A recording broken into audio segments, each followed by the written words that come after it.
နေတော့ညီမပြည်မြောက်ပိုင်းညီမပြည်မြောက်ဖြားတို့အေယာဝတီတို့ပြန်လို့ရေခဲတောင်စားတဲ့ညီမနိုင်ငံရေခဲတောင်ဒေသချင်းတောင်ဒေသ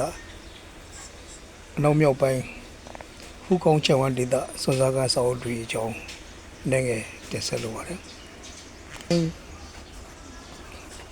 ညီမပြည်ခေတ်သစ်မြန်မာပြည်မြောက်ပိုင်းဆိုတဲ့စာအုပ်ကတော့အမေရိကန်လူစီယက်ပညာရှင်တဘောသားရိုင်းတင်းသေးပညာရှင်အလန်ကာဘီနိုဝစ်ရဲ့ Beyond the Last Village ကိုဘာသာပြန်တာဖြစ်ပါတယ်အလွန်ကြော်ကြားတဲ့မြန်မာပြည်မြောက်ပိုင်းခေတ်သစ်မြန်မာပြည်မြောက်ပိုင်းခေတ်သစ်စာအုပ်ဖြစ်ပါတယ်နောက်တစ်ခုကတော့မြန်မာပြည်မြောက်ဖျားစွန်စားခီးရှည်လို့မြင်ရပါဒါကတော့နာမည်ကျော်အင်္ဂလိပ်ခီးသွားစာရေးဆရာကင်တန်ဝါရဲ့ Empire's Burma ကိုမြန်မာပြန်တာဖြစ်ပါတယ်ဒါကမြန်မာပြည်အထူးသဖြင့်မြန်မာပြည်အရှေ့မြောက်ပိုင်းဒေသမှာစွန်စားသွားရောက်ခဲ့တဲ့တွေ့ကြုံဖြစ်ပါတယ်နောက်ခုကတရားဝီတို့ပြန်ပါဒါကလည်းကင်တန်ဝါလက်ရဖြစ်ပြီးဆရာမြတ်တန်းတဲ့ကအခန်းငါးခန်းပြန်ဆိုခဲ့ကကြာရစ်ခဲ့တဲ့စာအုပ်တုံးလုံးကိုကိုနေမှဆက်လက်ပြန်ဆိုထုတ်ဝေတာဖြစ်ပါတယ်ဒီစာအုပ်မှာဆိုရင်ဆရာမြတ်တန်းတဲ့ရဲ့တာဖြစ်သူကိုဖိုးတော်ရာနေပြီးတော့အထူးအမှားစာရေးသားပေးတာဖြစ်ပါတယ်ဒီစာအုပ်ကိုကျွန်တော်ပြန်ပြတာလဲကိုဖိုးတော်ရာရဲ့တိုက်တွန်းချက်ကြောင့်ဖြစ်ပါတယ်နောက်တစ်ခုက Almost Icy Mountain ဒါကတော့မြန်မာရေခဲတောင်တွေပေါ်ပဲဆိုတဲ့ကင်တန်ဝါရဲ့နာမည်ကျော်စာအုပ်ဖြစ်ပါတယ်ဒီစာအုပ်ကလည်း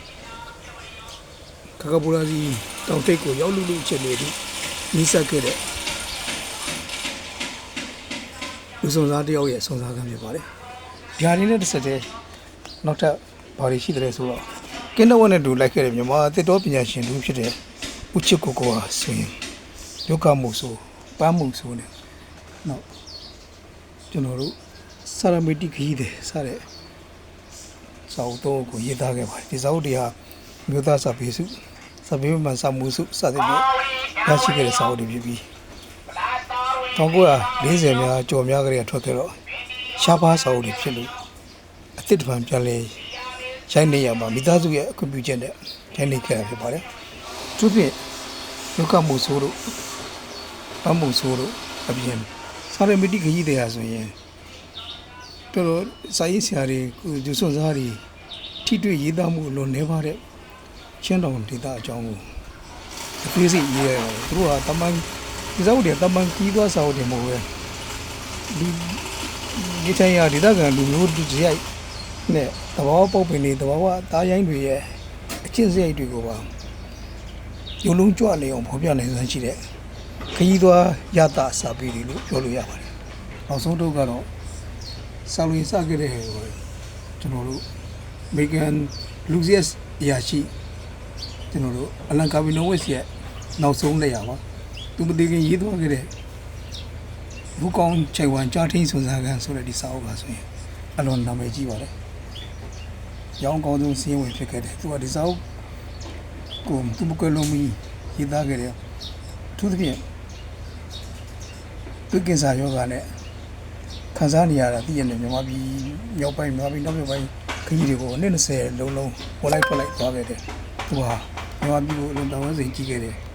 သူဟာဒီမြန်မာပြည်ဒီတောက်တောင်ရင်ကြီးတွေကြောင့်ကင်ဆာကိုတုံ့ပြန်ရင်းနဲ့တက်20လောက်ပိုနေသွားတယ်တက်တန်းရှိအောင်နေသွားတယ်ဆိုတော့သူ့ရဲ့ကင်ဆာတိုက်ဖြည့်ရေးတွေ့ကြုံပါ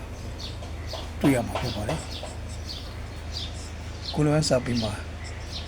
လက်ကျန်နိုင်ငံစီရရှိနိုင်ပါသေးတယ်